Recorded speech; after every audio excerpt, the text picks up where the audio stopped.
เฮือนพวกนี้จะเป็นเฮือนหลังยาวๆเนาะคันไดขึ้นเฮือนเนี่ยจะเห็นเป็น2ภาคขึ้น แบบสีเลยใครว่าเปรียบเทียบกับบ้านเฮากับซูซีกับไส้คอคำแม่โอ้ยราคาบ่แม่นถือสมัยของแท้แต่ว่าของปลอมกว่า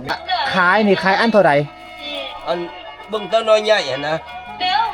ต้นน้อยหั่น50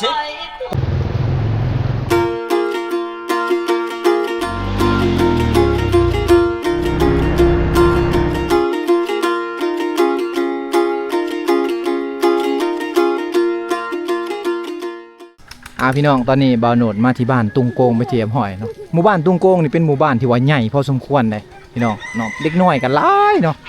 นี่เฮือนซ่านข้างหน้าเพิ่นนี่จะเป็นเฮือนทรงเก่าดั้งเดิมของชนเผ่าเฮาเนาะนี่เห็นบ่พี่น้องเฮือนนี่จะเป็นเฮือนทรงเก่าเนาะแต่ว่ามาในปัจจุบันนี่หลายหลังคาเฮือนก็ปรับเปลี่ยนไปเนาะเฮ็ดเป็นเฮือนใหม่เป็นเทียมหอยแหละบ้านเพิ่นนี่จะมีไฟฟ้าพี่น้องเนาะจะมีสัญญาณโทรศัพท์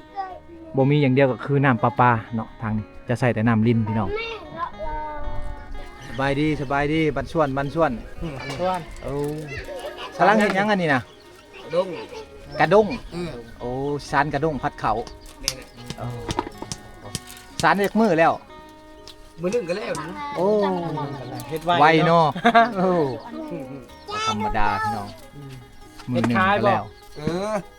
ขายเม็ดไข่นั้นใช้เองนะใส่เองใช้เองลูกหลานนี่หลายเนาะบ้านนี่เนาะไทยบ้านนี่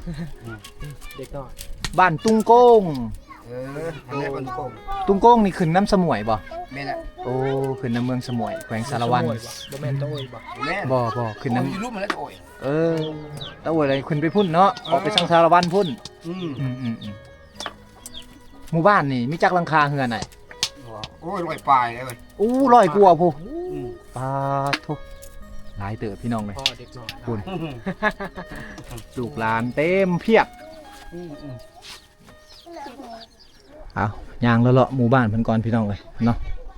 หมู่บ้านนี่ก็เป็นหมู่บ้านที่ว่าอยู่ใกล้กับแม่น้ำเนาะใกล้กับแม่น้ำเซโปนพี่น้องเห็นบ่สังเกตเฮือนซานเพิ่นนี่ตามถนนหนทางนี่จะเป็นก้อนหินเต็มอยู่เลยเพิ่นจะเอาก้อนหินนี่เอามาเฮ็ดเป็นหนทางเนาะ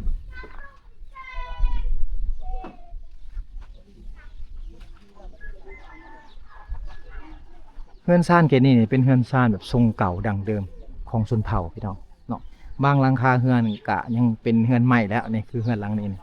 จะเป็นเฮือนใหม่เลยพี่น้องเนาะจะเป็นเฮือนใหม่เนาะแต่ว่าบางหลังคาเฮือนกะเป็นผ้ากระแตะพี่น้องเนาะเฮือนแบบซี่นี่จะเป็นเฮือนทรงเก่าแบบนี้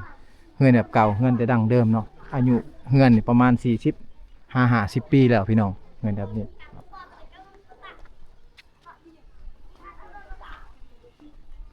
เป็นบ้านที่ว่าใหญ่100 ปลายกว่าหลังคาเฮือน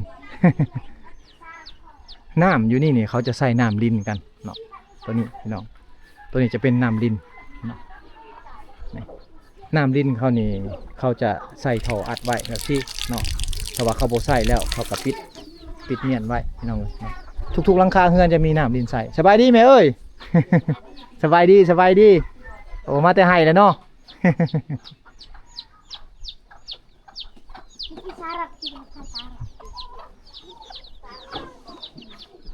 โอ้ทางนี้พัดเข่าแล้วทางสบายดีไหมเอ้ยบันชวนคือกันเนาะสบายดีเนาะบันชวนเนาะหลานบ่อาเจ้าเนาะหลานเนาะว้าวคือแบบทางอันนั้นคือกันพี่น้องเนาะทางเมืองน้องกะคำศัพท์จะคือกันคำว่าวคือกันอันนี้คนห้องว่าบ้านหยังบ้านตุงโกงชนเผ่าปะโกะบ่ทางนี้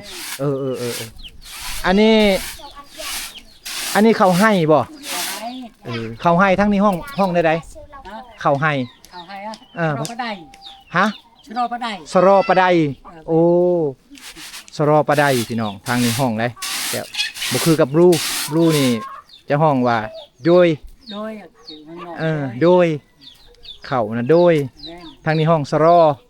อืมอืมอืมอืมอืมอืม บ่ได้ เออ บ่แม่นบ่แม่นเนาะรอนา บ่แม่นสรอเนี่ยบ่แม่นสรอหน้าเนาะ นาเนี่ย เออ ละนา แม่นแม่นแม่น นี่ละนา เออ ทำลูกมาละเนี่ย เนี่ยเอามาแต่ให้แล้วก็มาพัดเนาะ บัด บ่ได้ง่ายพี่น้องเอ้ยตั้มบ่บัดนี้หรือสีเอา นี่ สีมีไฟเดี๋ยวเนาะทางนี้เนาะสีเอาแล้ว มีลูกชีเขา มีหงสีขาวแล้วพี่น้องเอ้ยสีเอา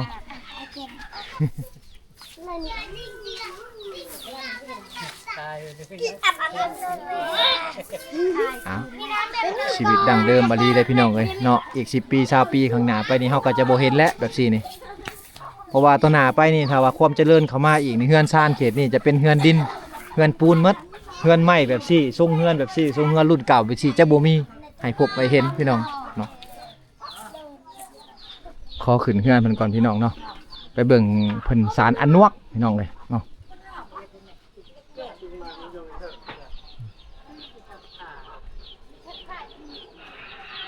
ไปใช้แล้ว ไปแล้วอายแล้วอันนี้มันยังไงถามแน่ สอนป่า ห้องอนวกบ่ แม่นแหละ ใส่คนสารมาสารให้เบิ่งแน่ มาพี่เราอายเนาะสารให้เบิ่งแน่สารดูสารโลดว่าเป็นหยังสารอนวกแนวสอนปลาเฮ็ดได้จักมือแหละ2 มือแหละเป็นเนาะทางนี้เนาะพากันเฮ็ดเป็นเลย กำลังเรียนอยู่ เฮียนบ่ซื้ออันน่ะเสื้อกมาแต่ตลาดแล้วก็เฮ็ดเองเลย2 มือได้ซ้ำนี่เลยพี่น้องเลยเนาะอนวกนี่ก็คือสวิงสอนป้านั่นเองนี่เฮียนหูเอาเพราะว่าส่วนหลายคนทั้งเขตนี่เขาจะบ่ได้ซื้อเนาะเขาบ่ได้ซื้อเป็นสำเร็จรูปมีแต่ว่ามาเฮ็ดเอาแปลงเอา ใส่ได้จักปีอนวกนี่ มาได้อยุ่ง2 ปี3 ปี ตอนแรงๆมานี่ผู้หญิงเลยเนาะไปหากินนี่เห็นนั่นพากันจับอนวกเต็มอยู่บนทางเลยพุ่นเลยไปหากินตามห้วยตามห้องพี่น้องตามแม่น้ำลำเซต่างๆกันผู้หญิงในชนเผ่าเนาะยามแรงๆมาไปเป็นกลุ่มเป็นฟูงเป็นกลุ่มเพิ่นหมู่คู่พากันไปม่วนและลมกันไปตามทาง วิถีชีวิตในชนบทพี่น้องก็แบบนี้แหละเนาะยากบ่ยากเสิร์ฟบ่ใครสอนให้เราซะ อันนั้นแม่เฒ่า ไม่เท่าซ้อนหาย ตะหวก คุณมีที่ได้พี่น้องเอ้ยหากะสารเฮียนสารได้หากะ2 มือได้นี่เพิ่นป่ะขอมกกับใจเด้อขอย่างรอบ้านแน่ ในบ้านเพิ่นกะพี่น้องจะเป็นบ้านแบบส้นเผาเฮานี่แหละเนาะถนนหนทางในหมู่บ้านกะอยากเป็นแบบซี่พี่น้องเนาะอยากลำบากหน่อยนึงแต่ว่าเฮือนซ่านเพิ่นนี่จะบ่มีหัวเด้อพี่น้องจะบ่มีหัวจะมีแต่เป็นเฮือนแบบตั้งไปเลยพี่น้องจะบ่มีดินไผดินมันเลยนี่สบายดีจ้ายัง ครับ กินสม แม่ เจียวมะขามลายแตกหยาบเลยพี่น้องเอาเลยเอาเลยยังจะเดินทางไกลพี่น้องเลยนี่คนกินเจียวมะขามนี่ก็คือแบบบ้านเฮาแหละตำใส่เกลือเนาะเผ็ดใส่เกลือแล้วก็แล้วใครอยู่ทางนี่บ่ได้ซื้อเนาะหาได้ตามสบายตามป่าตามหยังก็มีอยู่เงินอยู่ซ่านมันก็ปลูกเต็มมะขามอันนี้มะม่วงมะขามพี่น้อง มีแต่ปลูกเอาเอง ปลูกเอาเองเลยดินแถวเขตนี่เฮือนซ่านเนี่ยจะเป็นเฮือนพี่น้องกันเบาะส่วนหลายเสื้อสายเดียวกันเหมือนบ่แล้วก็พากันตั้งอยู่เรียนเลยเนาะจะบ่มีหัวเนาะทางนี้เนาะจะบ่มีหัวเลยพี่น้องเด้อเฮือนซ่านจะเป็นแบบนี้ขอมกขอบใจหลายๆเอาจ้าเลยจ้าเลยแรงมาพี่น้องเนาะหน้าที่ของผู้หญิงอยู่ในเขตนี่ก็คือต้องได้พัดเข่าหลังจากพัดเข่าเก็บเข่าเก็บเปลือกเข่าเป็นเทียมห้อยแล้ว ก็ต้องได้ตำหรือว่าเอาไปซีบันชวนโอ้นี่ ห็นบ่พี่น้องนี่คือการเรียนรู้ได้อันนี้คือแม่อันนี้คือลูกเนาะลูกนี่อายุประมาณ10 ปีนี่ต้องได้เรียนรู้เอาจากแม่ได้เรียนรู้เอาก็คือเวียกเงินเวียกซานต่างๆนี่ลูกผู้เป็นผู้หญิงนี่ต้องได้เรียนรู้เพราะว่าถ้าว่าแต่งงานไปเรียบร้อยปุ๊บนี่เขาต้องไปเฮ็ดเวียกซอยหญ้าหรือว่าไปแทนหญ้าเขาพี่น้องเนาะไปแทนหญ้าแต่ว่าเงินใดที่ว่ามีลูกสาวหลายก็โอ้บ่ได้อยู่น้ำพ่อน้ำแม่แล้วพี่น้องไปอยู่ทางผัวหมดแล้วเนาะทางเขตชนเผ่าเฮาได้แต่ว่าได้ลูกผู้ชายกับใครแน่ได้ไปแต่งเอาเมียเขาเฮือนมาซอยเบียกทางอันทางเฮือนทางชานได้พี่น้องเลยเขาให้เนาะเป็นเม็ดลายๆบางที่เนาะพี่น้องเขาจับเบิ่งไหนอยเด้อเป็นเม็ดแบบสี่เลยพี่น้องเลยเห็นบอกอย่าคือแบบเม็ดเขากำเนาะดำๆเหลืองๆพี่น้องเขาให้ทางนี้นะทวิตบนโนดคิดว่าเม็ดเขากำแทบบ่แม่นบริเวณนี่คือว่าเป็นเห็ดเอาเข่าเนาะใส่สอบแล้วนะแบบซี่แหละเขาเอาไปซีพี่น้องต่างแห้งไว้ได้มือเศร้าต่างแห้งแล้วก็เอามาใส่สอบแล้วก็เอาไปซีเอาเลยเนาะเดี๋ยวนี้เนาะบริตั้มแล้วมันบ่ว่างเวียกเลยเนาะ มาแต่ไห้เมื่อกี้นี่บ่พากันมาแต่ไห้เมื่อกี้นี่เป็นย่างเข้ามาแต่ไห้เมื่อกี้พี่น้องใกล้บ่ไห้อยู่เจ้านะใกล้เติบ5 ลัก หาลักในบ้านในขามทางเลยกูโอ้ออกไปทางบ้านปิโก้พู ใกล้สิ ป้าตกถือว่าใกล้เติบเนาะ ใกล้แล้ว ไปจักโมงไปให้แต่ละมื้อตอนเช้า เอาที่นี่6 โมง โอ้ออก6 โมงเช้า 7 โมง ชั่วโมงหนึ่ง2 ชั่วโมงอย่าง บัดตอนแรกมากเข่าแล้วก็กุ้ยมาพร้อมเนาะ กุย เข่ามาพร้อม กุย บ่ได้แบกไม้มาเนาะมื้อนี้เนาะเมื่อยบ่ได้แบกมาบ่ กุยใช้รถตก เดี๋ยวนี้ใส่รถตอกแล้วโอ้เพิ่นได้เพิ่นมีรถไถเลยพี่น้องสบายดีอันนี้กระมูนบ่ กระมูน มีแต่กระมูนนี่พี่น้องเอ้ยนี่อันนี้ชาวบ้านตุงโกงชาวบ้านตุงโกงหลายเนาะคนบ้านเนาะ100 กว่าหลังคาเฮือนเพิ่นอยู่ใกล้กันเป็นพี่น้องกันหมดพี่น้องรถไถที่เพิ่นใช้นี่เป็นรถไถไทยเนาะกาสร้างพี่น้องนี่เห็นบ่ทางนี้เขาจะใส่รถตอกๆเข้าห้องรถกระบะคอยาวนี่จะเป็นยี่ห้อของไทยเลยเขาใส่นี่กาสร้างบันชวนกระมุนพากันหวีผมเลยเนาะ เพื่อนสไตล์แบบนี้นี่เขาจะเห็นแต่อยู่ภาคใต้ของลาวเขาเด้อพี่น้องเนาะว่าจะเป็นดากจึงเป็นเมืองสมุยเป็นแขวงเซกองต่างๆพี่น้องทางอัตตปื้อเนาะเขาจะเห็นเฮือนแบบสีลายเฮือนใหม่แบบสีส่วนลายนี่เขาเจ้าเฮ็ดปองเอี่ยมหรือว่าเกยหน้าบ้านออกมาเนี่ยเขาจะมีอันคือเนาะหรือว่ากันตกพี่น้องเลยสบายดีบ้านชวนโอ้ แม่ซื้อยังแม่เพิ่นซื้อยังอยากเพี้ยชื่อชื่ออยากเพี้ยชื่ออยากเพี้ยอายุจักปีแล้วเจ้านะก็เลยจะ10 ปี ได้บ่75โอ้ประมาณ75 ปีแล้ว75 ปี75 ปีบ่ได้ไปให้แล้วเนาะอันนี้ลูกไผ่บ่ลูกไผ่ลูกไผ่กำลังถือผ้าอยู่ไผ่แปลกัน แม่นอันอยู่ในข้อแม่นี่คนชนเผ่าส่วนใหญ่เขาใส่เนาะนี่ใช้คอแบบซี่พี่น้องคนชนเผ่าเพิ่นจะใส่แม่ถ่าย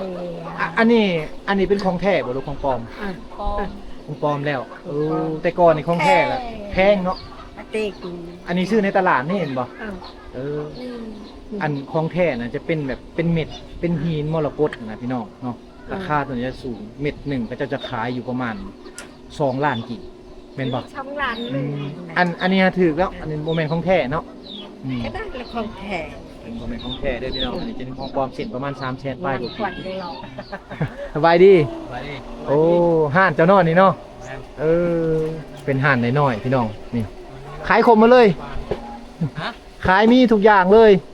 สินค้าลาวสินค้าไทยสินค้าเวียดนามเนาะมีครบหมดพี่น้องนี่อยู่บ้านนี่มีจักห้าน ที่ซื้อหันแล้วยังทันละเอาลงจะเฮือน โอ้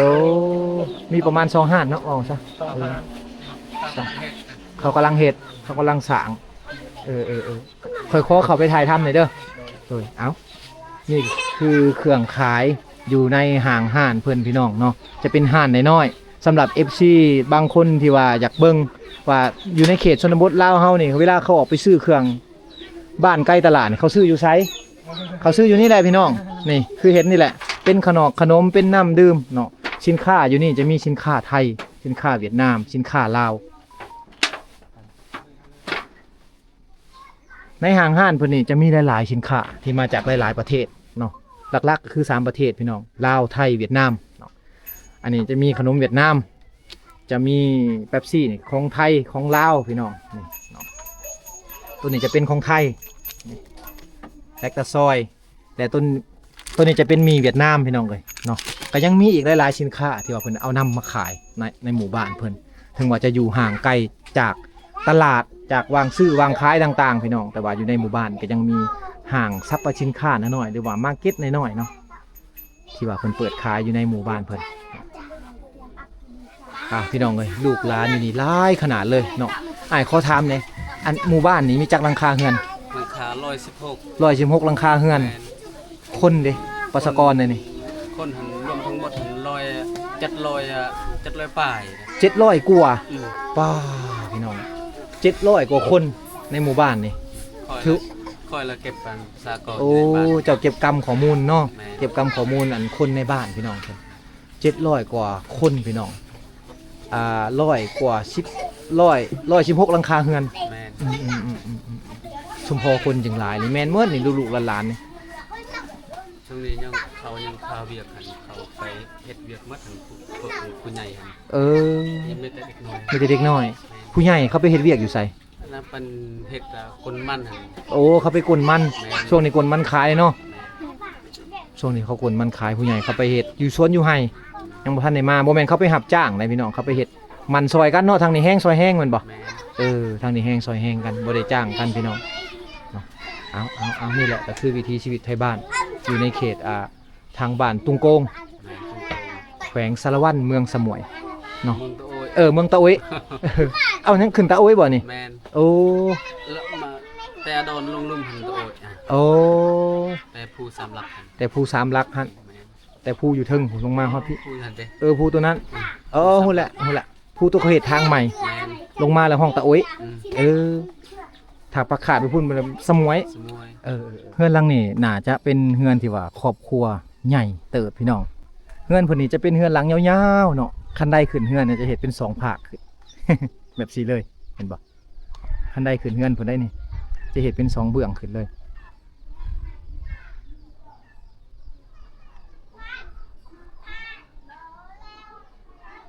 เฮือนประมาณ1 2 3 4ห้องนอนพี่น้องเนาะแล้วก็มีเฮือนครัวติดอีกได้ มีเฮือนครัวติดอีกจะมีเฮือนวิลาอยู่อีกหลังหนึ่งนี่ก็คือเฮือนชนเผ่าปะโกะกระโดเฮาชาวบ้านเขาจะสร้างเฮือนแบบสี่ขึ้นมาพี่น้องเนาะเป็นเฮือนแบบดั้งเดิมของชนเผ่าอะลีพี่น้องแบบนี้เฮือนชานแต่ละหลังคาเฮือนนี่ส่วนหลายก็จะเป็นเฮือนใหม่จนหมดเลยพี่น้องเนาะนี่จะเป็นเฮือนใหม่จนหมดเลยด้ามน้อยเท่านั้นที่ว่ายังจะเป็นเฮือนมุงหญ้า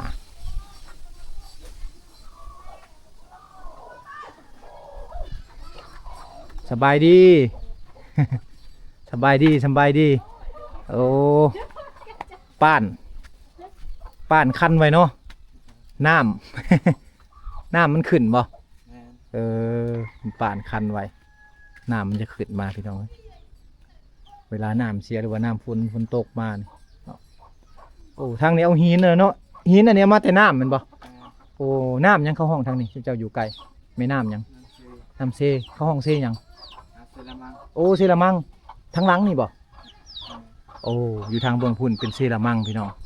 เบื้องพูนย่างลงไปกูไกลเติบหินนี่เพิ่นเอาขึ้นมาแต่เซรามังเลยบายทางนี้บ่ได้ซื้อดินจีเด้ทางบ้านเฮาต้องได้ซื้อดินบล็อกดินจีได้มาเฮ็ดมาอัดแบบนี้ทางนี้คนขึ้นรถไถมาเอามาเฮ็ดเป็นกันเจือนดินเฮือนไว้พี่น้องเนาะ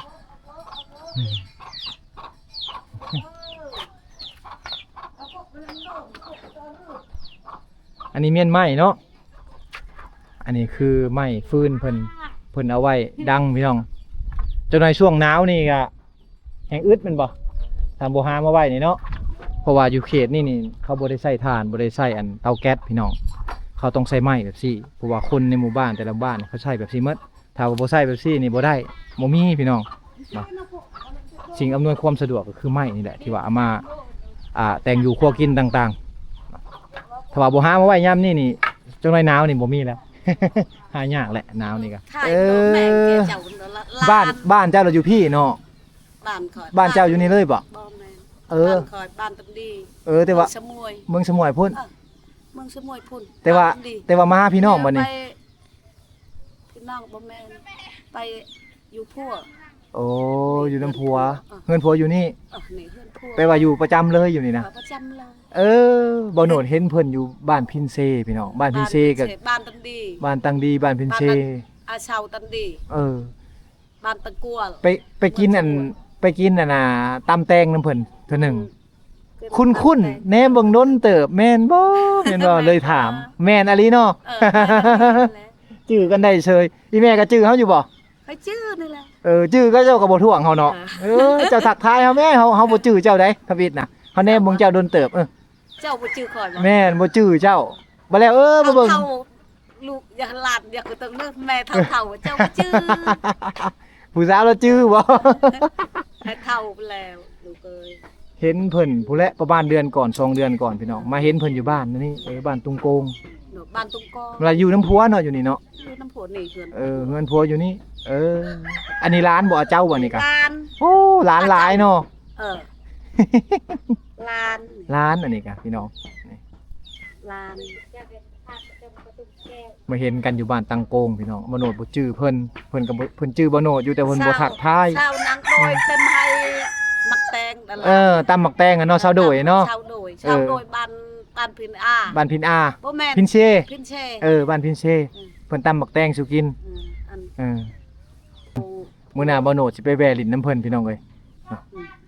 ขอบใจเด้อแม่เด้อผมบ่ขอบใจอะไรลูกสิได้ถ่ายคลิปแล้วออกเลาะเมื่อก่อนออกไปผู้แรกออกไปบ้านตังกวนผู้แหละสิไปตังกวนมื้ออื่นโดยขอบใจเด้อแม่เด้อขอบใจเด้อ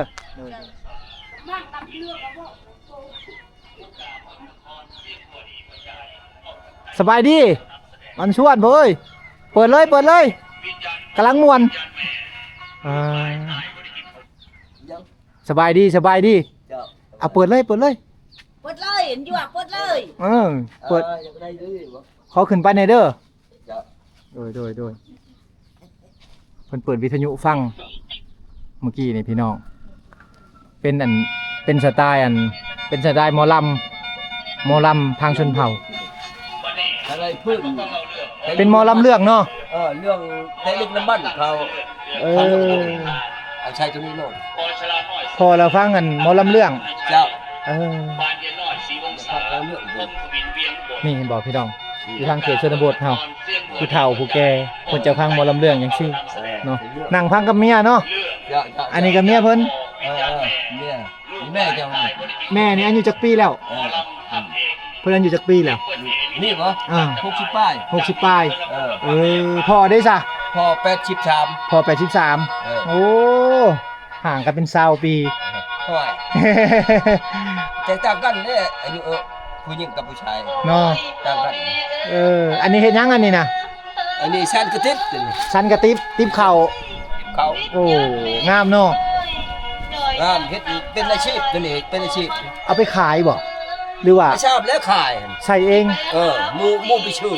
หมู่ผู้ชื่อเยี่ยมสมมุติว่าขายนี่ขายอันเท่าใดอันเบิ่งตัวน้อยใหญ่หั่นนะตัวน้อยหั่น50ตัวน้อย50เช่นหาโอ้ชานได้หลายแล้วไปหอยไว้ทางเข้าบ้านถ้าว่ามีคนมาเนี่ยเขาซื้อนำได้นี่เยี่ยมแม่นเนาะพ่อเนาะเยี่ยมเนาะเยี่ยมเพิ่นห้องลายหยังนี่พ่อชานนี่ลายแบบซี่นี่อันนี้เนาะอันนี้ลายชาดบ่ฮู้ชื่อเนาะแต่ว่าเคยชานแบบซี่เป็นติบเข่าพี่น้องติบเข่าใส่ข้าวเหนียวคันได้ลายคันได้ลายคันได้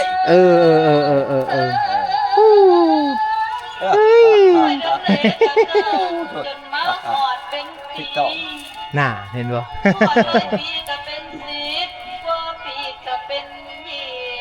เออสาธิตเข้าไปพร้อมแล้วก็พังหมอลำเรื่องไปพร้อมเนาะ ไปเยี่ยม เออ ฉันเป็นอาชีพลูกนี่ เออ รุ่นลูกก็เป็นบ่ลูกพ่อก็เป็นบ่ ลูกบ่ลูกเป็นพาหนะรถนี่ โอ้เขาขับรถเอาอาชีพเขา อืม อาชีพพ่อคืออันตัวนี้ ตัวนี้ บ่ได้ซ้อนบ่ซะบ่ได้ บ่ บ่ได้ซ้อนไว้บ่ บ่บ่ โอ้คนรุ่นหลังนี่บ่เป็นแล้วคันแม่นว่าบ่มีไผซ้อนไว้พี่น้อง คุณเอาพาหนะไหมน่ะ เออแกไม่พุ่นเนาะ ขับละ ขับรถขับรางเอาเนาะ เยี่ยม นั่นน่ะ ซ้ำนี่แหละ พี่น้องอีพีนี้บ่าวโหนดกับเป่าคุยได้พาพ่อแม่พี่น้องมาที่บ้านตุงโกงเนาะเป็นหมู่บ้านหนึงที่ว่าใหญ่พี่น้องเนาะบ้านใหญ่เนาะมีประมาณ116หลังคาเรือนพี่น้องแล้วก็ประชากรนี่มีประมาณ700กว่าคน เป็นบ้านที่ใหญ่พี่น้องโยเงียเนาะช่วงซำนี้นี่มีแต่เด็กน้อยอยู่เฮือนอยู่ซ่านเขากำลังมาแต่ไห้แต่สวนพี่น้องเนาะบางคนก็ไปเฮ็ดไห้เฮ็ดสวนบางคนก็ไปขุดมันพี่น้องกันเนาะอีพีนี้ก็สิมีประมาณนี้พี่น้องที่ว่าบ่าวโหนดได้มาถ่ายทำให้พ่อแม่พี่น้องได้เบิ่งเนาะบรรยากาศอยู่ที่บ้านตุงโกงต้องขอบคุณขอบใจหมู่ทุกคนที่เข้ามาติดตามนะครับชมพี่น้องเดี๋ยวเจอกันอีพีหน้าติดตามกันไปว่าบ่าวโหนดจะไปบ้านใด